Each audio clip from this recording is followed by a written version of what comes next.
Good morning. Shri Dakshinamurthy high school English medium की YouTube channel पर आपका स्वागत है। Standard 4 subject Hindi.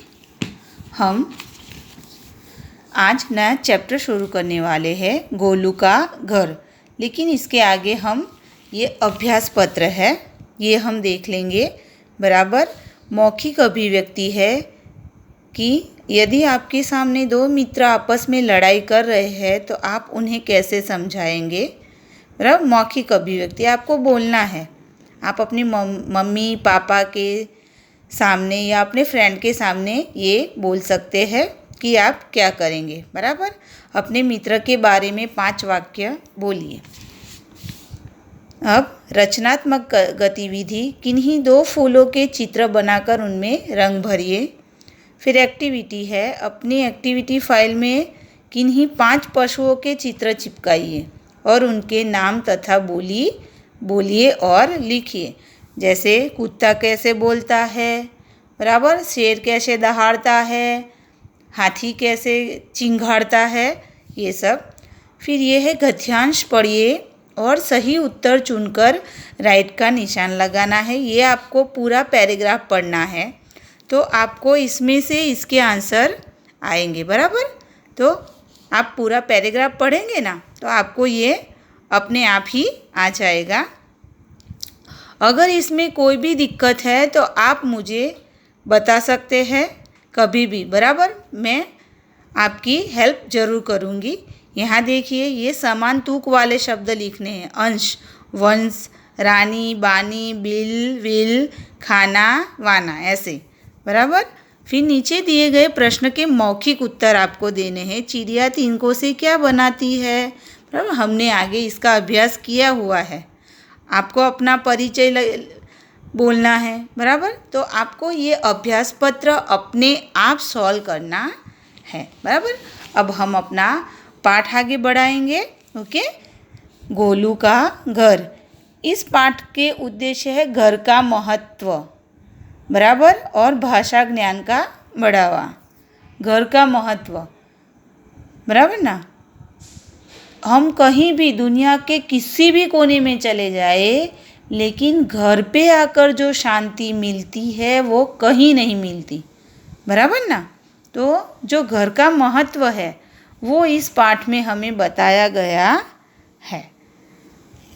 गोलू एक छोटा सा प्यारा घोंघा था। बराबर ये देखिए, इसे घोंघा बोलेंगे।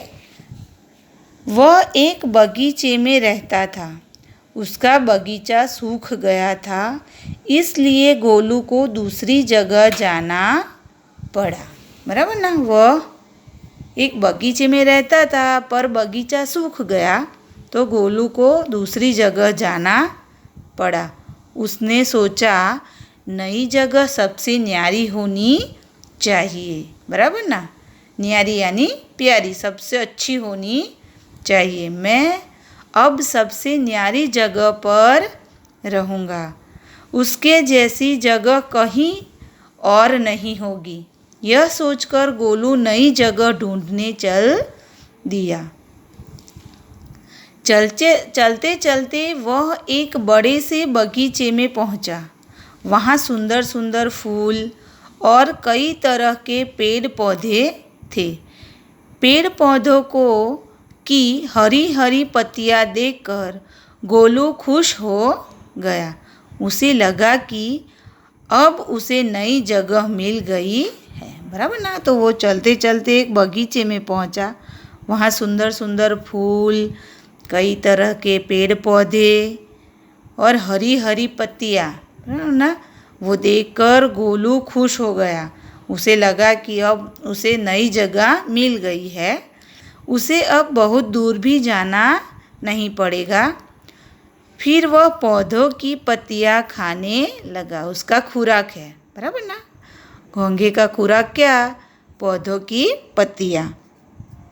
उसे पत्तियाँ बहुत स्वादिष्ट लगी। चटखारे लेकर उसने कई पत्तियाँ खा डाली। बराबर ना। उसे पत्तियाँ कैसी लगी? स्वादिष्ट। चटखारे लेकर उसने कई पत्तियाँ खा ली। एक दिन बगीचे में अंकिता और यश खेल रहे थे। तभी उनकी माँ उन्हें बुलाने आई।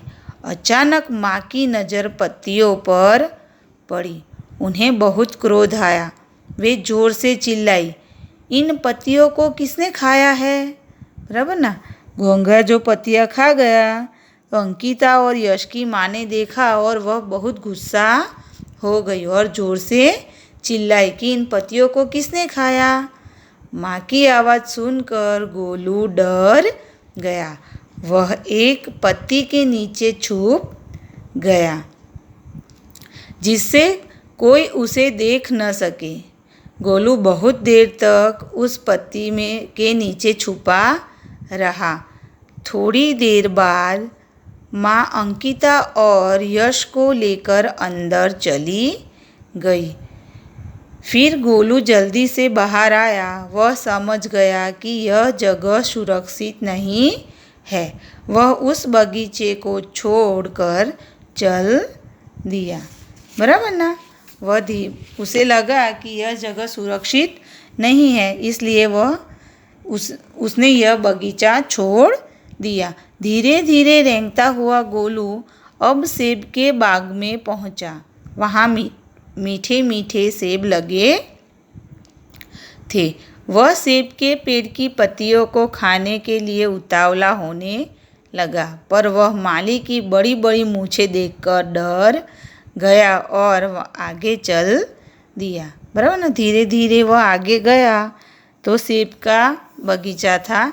वह सेब की पत्तियों को खाने के लिए उतावला था, लेकिन वहाँ माली था ना, उसकी बड़ी बड़ी मूछें देखकर डर गया और आगे चलने लगा। कुछ दूर जाकर उसे खूब सारे पेड़ पौधे दिखाई दिए।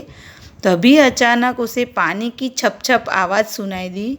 गोलू खुश होकर तेजी से उधर चल दिया। वहाँ उसे सुंदर झरना दिखाई दिया। झरने के आसपास खूब सारे पेड़ पौधे और फूल थे। वहाँ उसे अपने जैसे कई मित्र भी मिल गए। गोलू बहुत खुश हुआ। अब उसे वहाँ से कहीं नहीं जाना पड़ेगा। उसे एक न्यारी जगह मिल गई थी। बराबर ना। गोलू को अपने रहने के लिए अपना घर मिल गया था। तो आपका होमवर्क ये है कि आपको पाठ पढ़ना है। बराबर। पाठ पढ़कर उसके नए शब्द और श्रुत लेख आपको 3 टाइम, बराबर, ये आपको 3 टाइम अपनी नोटबुक में लिखना है। Okay, thank you.